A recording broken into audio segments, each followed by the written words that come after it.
So you've got your perfect life planned out with your perfect boyfriend. Everyone loves him and you're just about to go off to the same college. Then you find out he's got some other girl pregnant and she's gone missing. That doesn't look good. This is the killing secret.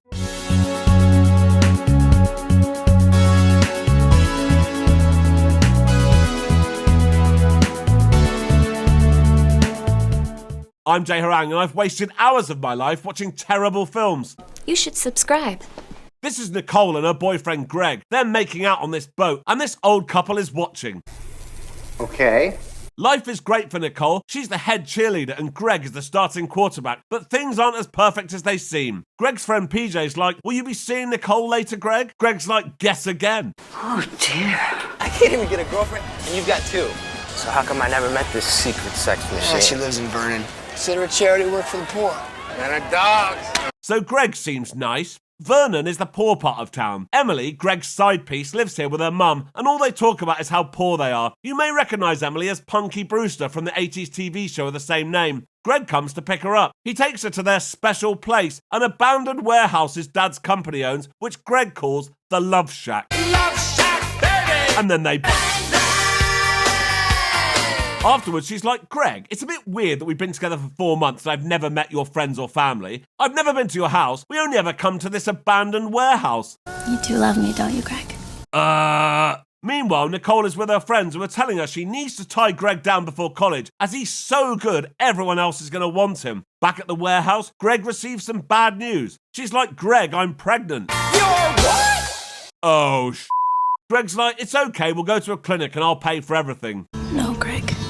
We're gonna have a baby. Back at the diner.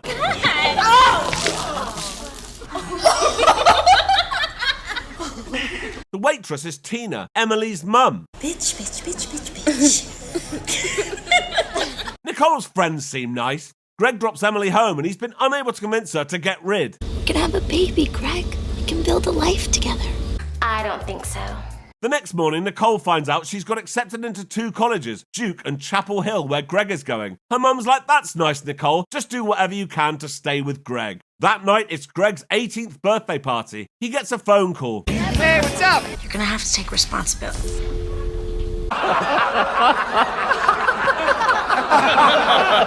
Greg's parents come down, give Greg his birthday present, a car, and tell everyone how good Greg is. But Greg's seen Emily parked up across the street, so he's going to have to deal with this. Are you stalking me now? This baby is born. Maybe we can reach some sort of agreement, some kind of cash settlement or something. Cash settlement? This baby's gonna be born and raised in this town. Do you want to tell your parents or should I? So Greg gets out of the car and goes back to his party. The next day, Greg has a plan. Hey, Emily, it's me. Yeah, listen, we need to talk, okay? On the corner by the movie theater in about 20 minutes. See you then.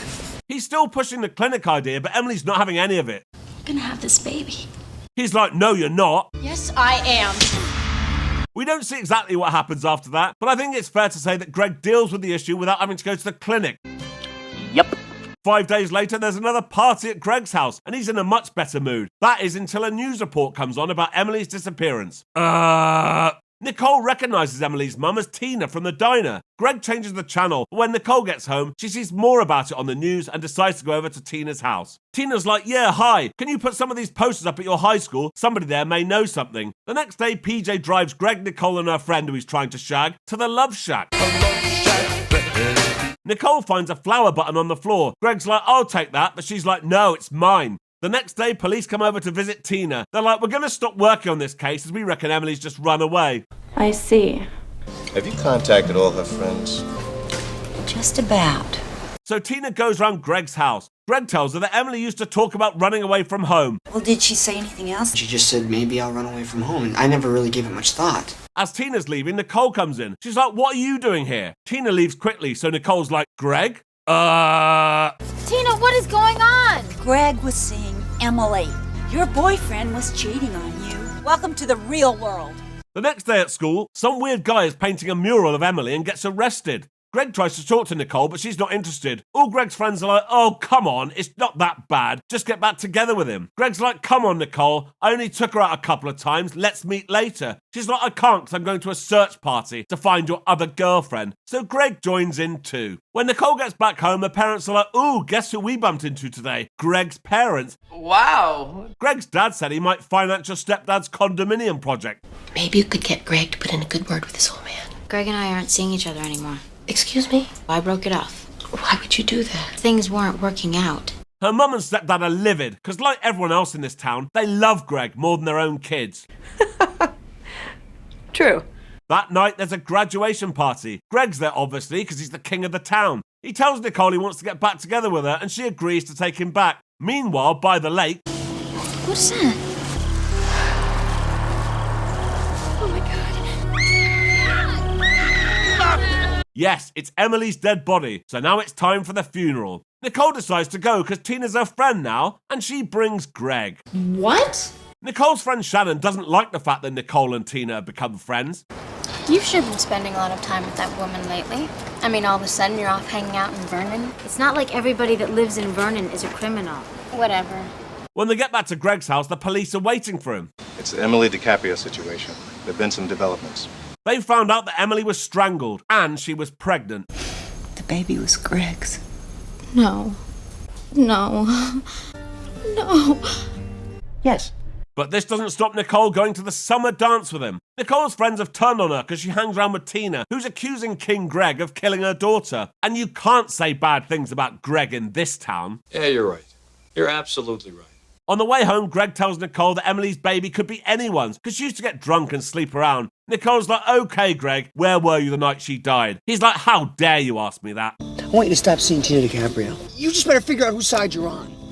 The next day when Nicole gets home from wherever, I don't know, Greg's parents are there because her stepdad has just closed a deal with Greg's dad. They all start slagging off Tina and he's like, maybe you can talk some sense into her, Nicole, seeing as you're friends. But the police have arrested someone. It's that weird guy who was painting a mural at the school earlier. The abandoned house he lived in is littered with Emily posters and he has a long history of mental illness and violent crimes. They tell Tina that this is the guy. Are you absolutely sure? Yeah, we're sure. Really?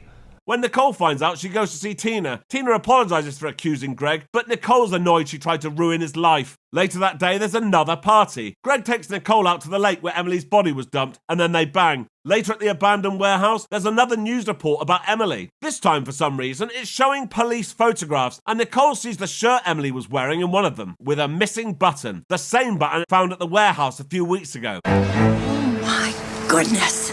Nicole makes an excuse, leaves the party and heads to the police station. She tells them about the button. The police aren't interested, but Nicole somehow manages to steal their file on Emily's murder. Oh, come on. She goes home and matches the button she found at the warehouse with the photo of Emily's shirt in the file. Nicole calls Tina and says she needs to speak to her urgently, so she heads to her house, but Greg is following her. It's the button that was torn from her shirt the night that she died. I know what it is.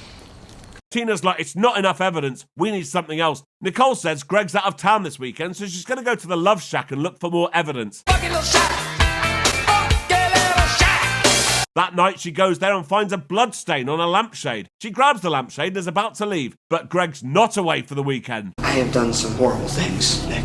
I know. He's like, it's going to be fine. Let's just keep this between us. She's like, no, Greg, you have to tell the police. But Greg's not telling the police. He starts to strangle Nicole. Tina has arrived with a crowbar and is about to hit him. But Greg starts feeling bad and says sorry. At an unspecified time later, Greg is charged and sentenced to life in prison. I'm sorry. And that's the end of the film. So until next time. Thank you for watching. If you enjoyed this, please like and subscribe and check out this other video. Thank you.